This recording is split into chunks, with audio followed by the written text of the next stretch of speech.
Celebs Radio Network presents Fireside Chat with Larry and Paul.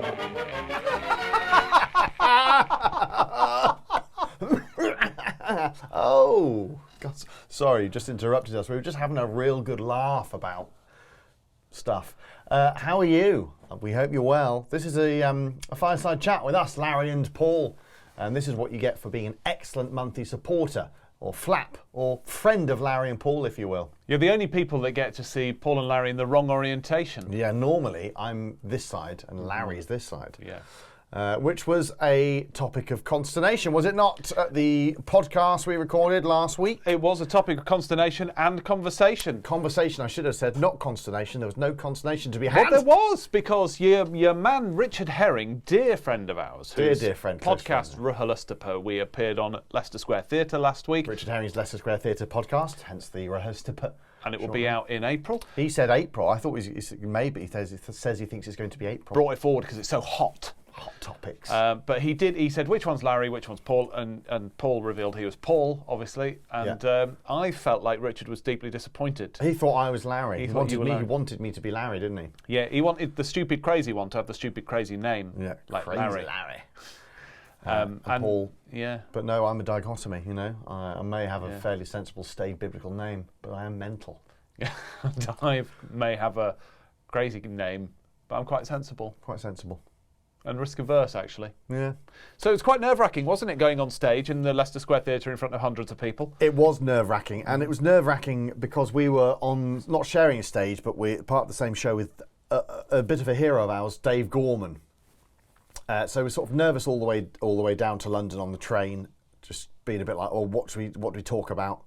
But we needn't have been, because it was lovely. It was a lovely, easy conversation. And then obviously got to Leicester Square Theatre, and we were sort of shown into the dressing room where Dave Gorman and Richard Herring were having a conversation, and we just sort of slid into it. Just part of it. It was quite a small dressing room, wasn't it? It felt slightly awkward because I had to stand a bit too close to Richard Herring for a wee while until I sat down on the couch. I didn't know if I was allowed to do that, but no one was telling me otherwise. Spread his legs wide, didn't he? Yeah. Had a can of water, which is a very London thing, isn't it? Very London thing to have a can of water. Yeah.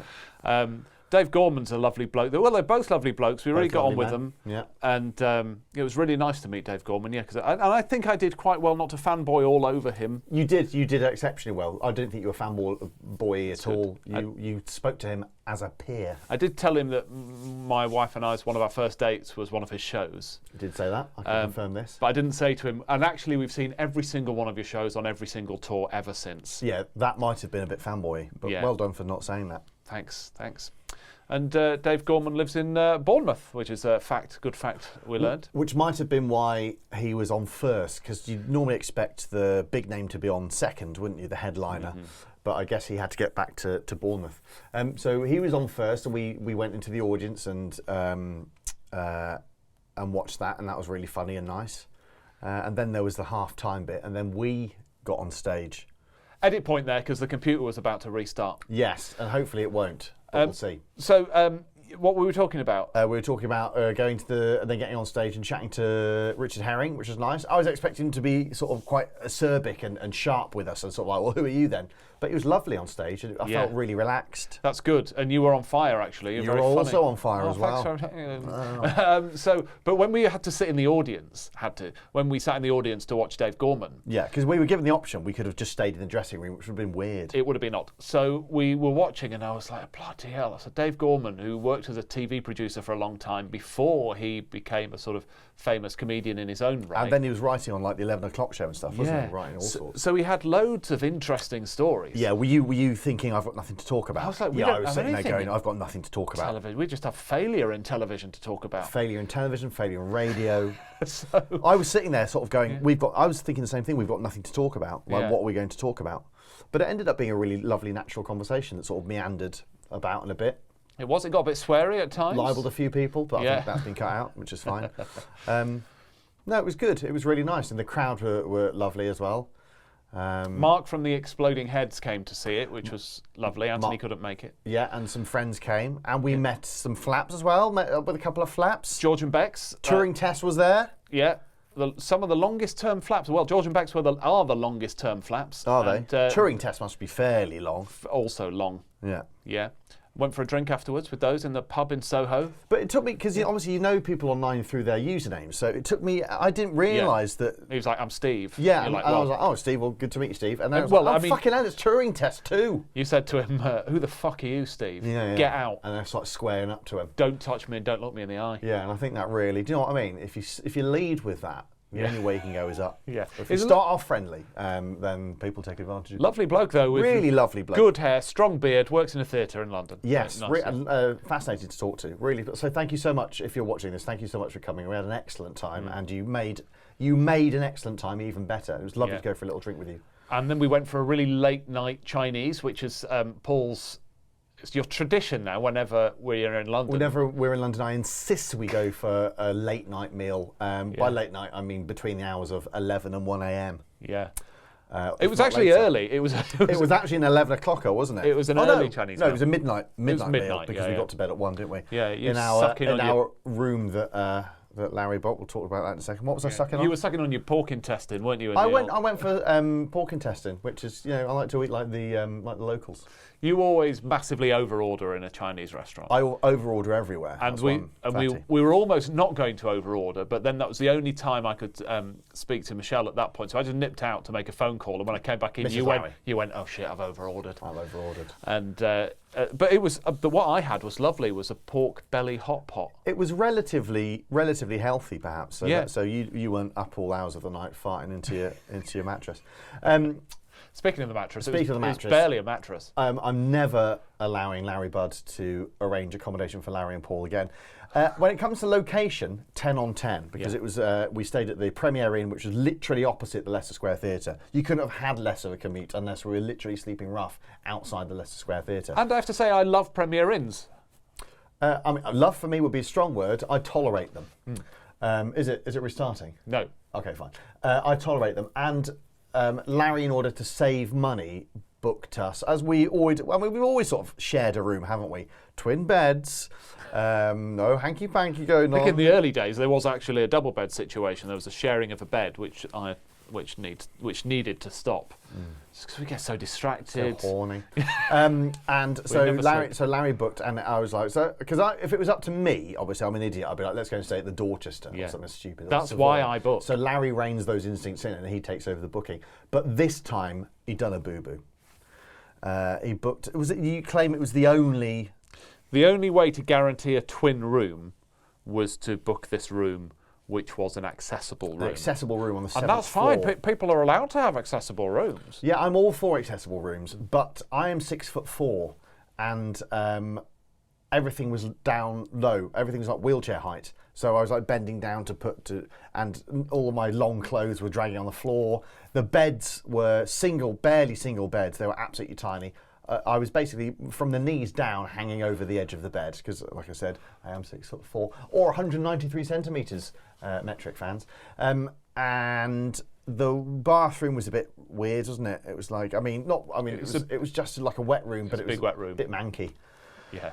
Well, wet rooms, very hard to keep them dry unless you have very high quality fannage extraction. I love high quality fannage. And it didn't have that, so it was a bit mouldy. Yeah, it was a bit of a mouldy room, wasn't it? And that's our review of the Premier in Leicester Square. Yeah, I mean, in future, I think I'd rather just have 2 separate rooms. Well, I know it would be more expensive, but... I think that Premier Inn is good for location, obviously. Yeah. And it would have been... 2 separate rooms. It's just double the price, isn't it? And hey, we're 40 now. We're men in our 40s. I can say that. I'm a 40-odd-year-old man. Yeah. I don't want to be bunking. Can't be using a flap stipend. These people would expect us to be frugal, sleep in the street. Yeah, no, absolutely. We should use your generous monthly stipends generously and not splurge it all on the Emperor Suite at the Savoy. Oh, to be fair, Richard Herring did cover the cost. So, he did cover the cost, so we could have splurged. We could have splurged. Not quite Dorchester level or Savoy level. No, we didn't. No, that's certainly true. We could have plumped for 2 double rooms at the Premier in Leicester Square. We had... have we covered everything? We went for a lovely lunch at a pub called the Devonshire that I suggested. Yeah, you're very welcome. That was good. And of course, you met up with Mark with Exploding Heads for a lovely drink. Yeah, and that was really nice to see him. Rosie Holt couldn't make it. No, she couldn't make it. She nearly made it. Almost made it. Yeah. And I bumped into the singer Charles Costa. Oh yeah, I don't know who this is. And he didn't know who it was, but I was very excited to see him because he's a really interesting guy. You And might have the seen owner him of in Costa Coffee. You might have seen him in the news recently because he has been running a lot. He ran like a ton of marathons in consecutive days, like 90 marathons in consecutive days down the west coast of America or something. It's a lot of marathons. Is he American? Raise money for charity. No, he's from London. Oh. Yeah, he was a singer. He was a singer called King Charles, and I used to really like him, and I still do. His new album's really good. But what's interesting about me, he had a really bad head injury skiing, and he was just in a really bad way afterwards, and he still can't speak in the same way that he used to, but he can sing. And he's a really interesting guy. Look him up, support him and his charity efforts. King Charles. I don't like skiing. For that reason. When I skied, I went to a place called Borovets in Bulgaria, and I couldn't stop myself, as in physically, not because you're excited. Not in any way, yeah. Couldn't stop myself, and I ended up skiing, a bit like a slapstick bit in a film, right into like a nurse, lots of toddlers skiing school. Couldn't stop myself. It was really embarrassing, and the fence stopped me. Yeah. It was like something from a film. I thought it sounds like you said a fence stopped you there, like.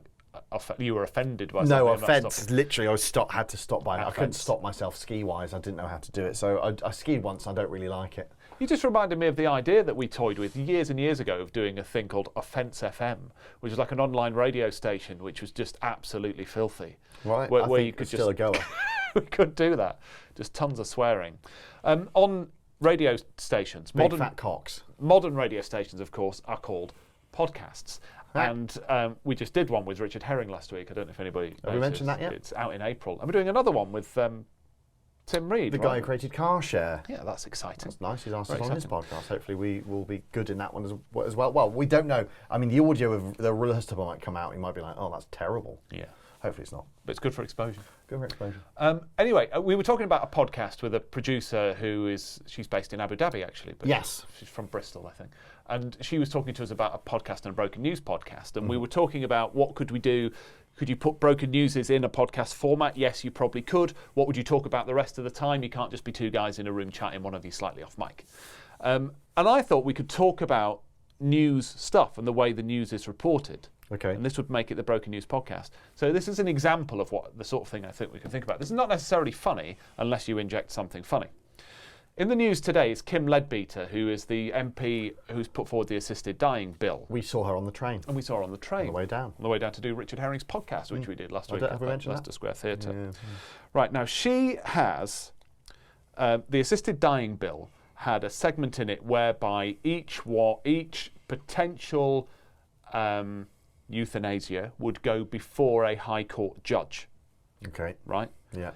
She's changed that to a different plan whereby there would be a panel of 3 people. Okay. Led by like a chief lawyer, if you like. And the reason is... So like You Bet. Yeah. So the reason being is that the capacity of High Court judges to see these cases might be limited, and then you're in a difficult situation. Right. Right. So you see a panel. Yeah, so you'd have a panel instead. So that's, and is it like asking change. Permission to die? Yes. Right. Yeah, and the panel would have a look at that. Now, the headline all this morning, they've changed it now, I'm glad to see.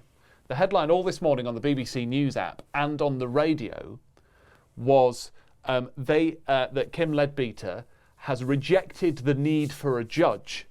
Ah, right. Rather than substituted it with a panel. Exactly. Yeah. So instead of the headline telling the truth, which was half the truth. Yes. Yeah. But it's also implicitly put in there with the word need. As a listener, you go, well, that sounds terrible.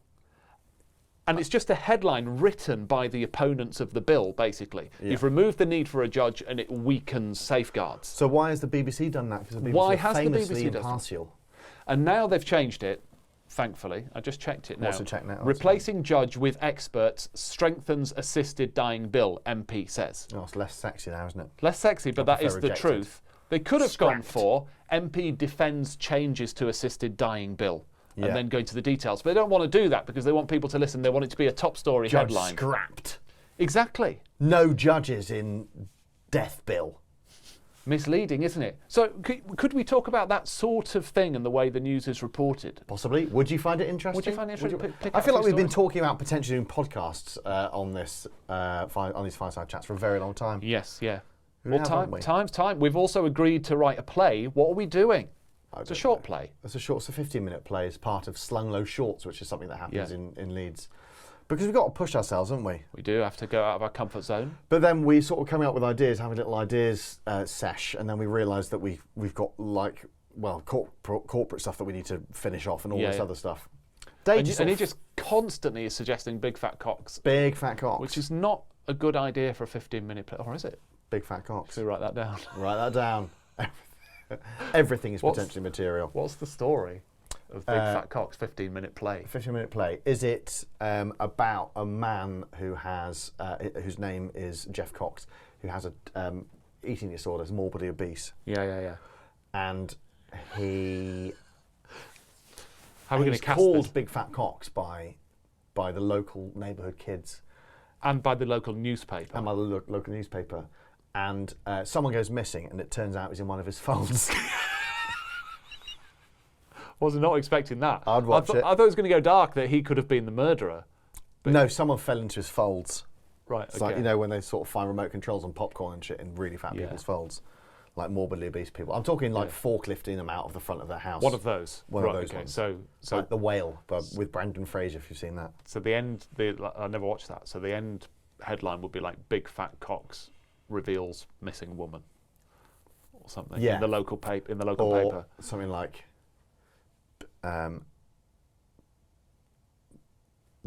man inside Big Fat Cox.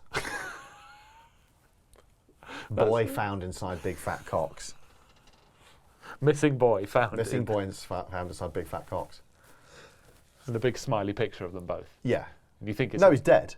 Who? The boy? The boy's dead. Oh, what? Yeah, he climbed into the folds for warmth because it was a particularly bitter day. So this is like The Revenant now. The Revenant. The Revenant, yeah. The Revenant. The Revenant. Sorry, I watched Le Revenant. I watched it in French. It's like Le Revenant.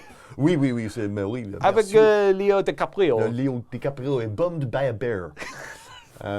I you know what, before I watched The Revenant, someone told me that he got bummed by the bear, and I was like, God, that sounds awful. And I watched it. He's not bummed at all. That person was winding me up. He's just mauled. You must have been so disappointed. I was quite disappointed. I was like, oh, Leo DiCaprio was bummed by a bear. I'm looking forward to that. He didn't get bummed at all. No, Mauled. you're thinking of Brokeback Mountain. I'm thinking of you last Tuesday. In the morning after rehearsal to relieve some tension. But you're a bear, are you? So were you? I would be a bear, I think. Well, you're quite slim now, so are you a bear anymore? I don't know what is a slim bear. I can't be a bear cub. I'm too old. Too old. Am I a wolf? Yeah, No, I think you're a wolf. Am I a wolf? Because I'm gotten a bit fat now. Are you a bear? Have I become a bear? You're a big cuddly bear. Have you become the wolf? I think I'm a muscle man. What do they call them? Twink. Yeah, that's the young person. A young hairless boy. Still legal though, obviously. Obviously. So yeah, I mean, get that Big Fat Cox idea down. I think that's a goer, don't you? Yeah. What do you think? Let us know. hello@larryandpaul.com if you want to send us a lovely little email, even just to say hello. Our inbox has been. We thought we might have some stuff for the Flaps mailbag this week, but we got nothing. No, because you hate us so much. You hate us? Why do you hate us so much? hello@larryandpaul.com. How are we going to stage Big Fat Cox? We're going to have to use a big fat suit and a crane. Lots of prosthetics. Yeah. All the prosthetics. All the prosthetics that Yorkshire can possibly muster.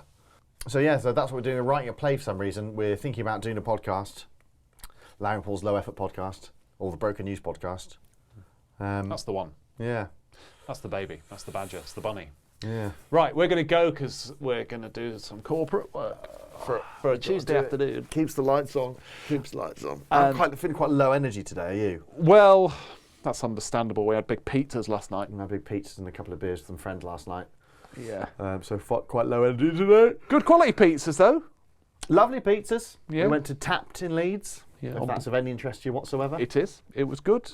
We went to Whitelocks, which is an excellent Leeds pub for a couple of beer, for a couple of Guinness or Guinea beforehand. That was lovely, wasn't it? There was about eight places that we were going to go to, but they're all closed on a Monday night. Yeah. Leeds is a regional city, Larry. It's not like that London, where everything's open on a Monday. Actually, lots of places were closed in London as well, weren't they? Soho's weird how it closes at midnight. It never used to. It used to be really cool and arty. And now there must be a couple of clubs that open late, is there? Maybe. Yeah, we didn't find them. It's for the best. Not that I would go to clubs anyway. No. You did once take me to a club in Soho years ago, almost when we were first together. Which one? It was called Madame something or other, and you Madame Jojo's. Was that what it was? You had to go down some stairs. Yes. And it was like Birdcage in Leeds City Centre, so how I used to... If it was a Tuesday, it would have been, I think, what they call Tranny Tuesdays. It was great fun, really great fun. There was live music as well. And and did I take you one time when there was a DJ playing? Maybe. I felt underdressed, I remember that. A lovely guy called Snowboy was there DJing. Some people in some great outfits. But this is the problem with Soho, is that basically Madame Jojo's got closed down because they obviously gentrified Soho, and then all of these like investment bankers and finance bros and ladies. What's the female equivalent of a finance bro? Cis. Finance cis. All like, oh yeah, I'm going to move to Soho because that's where it's all hip and happening. And then they move to Soho and then just like, why is this place open? It's hip and happening, but why is this place open Tuesday till 3 a.m? It's because it's Soho, that's the point. So they all got it shut down. So now Soho is just full of vegan noodle places and fucking... They've ruined it. Coffee wank. I was never there when it was good, so I don't know. I was at the tail end of it when it was good. We did, though, go into Soho the following day and have brunch with Tom Walker, who plays Jonathan Pye. We had a lovely, I'd say it was closer to a lunch than a brunch. And we tried to wangle our way onto one of his projects again, as we keep trying. One day we'll have a collaboration, Tom Walker or Jonathan Pye and us. One day. We'll make it happen. Right, I'm going to go and eat a pot noodle. I'm going to go and cry. Okay. And how long have we wasted? How much of your time have we wasted? How much have you wasted? Over 20 minutes. Oh, that's another bonus jumbo edition of this Fireside Chat. Sorry. Before we go, thank you so much for being a monthly supporter and for supporting us monthly. It's very, very kind of you. We hope to see you in person. And we'll let you know if we have any live things coming up. And maybe we'll meet you there, because it was lovely to meet a flap in the flesh, wasn't it? Flap in the flesh. We'll keep you posted. Flaps in the flesh. As they say in Hull. Fleshy flaps. And we'll see you soon. Take care now. Goodbye. Bye. The abuse. Now that the camera's off.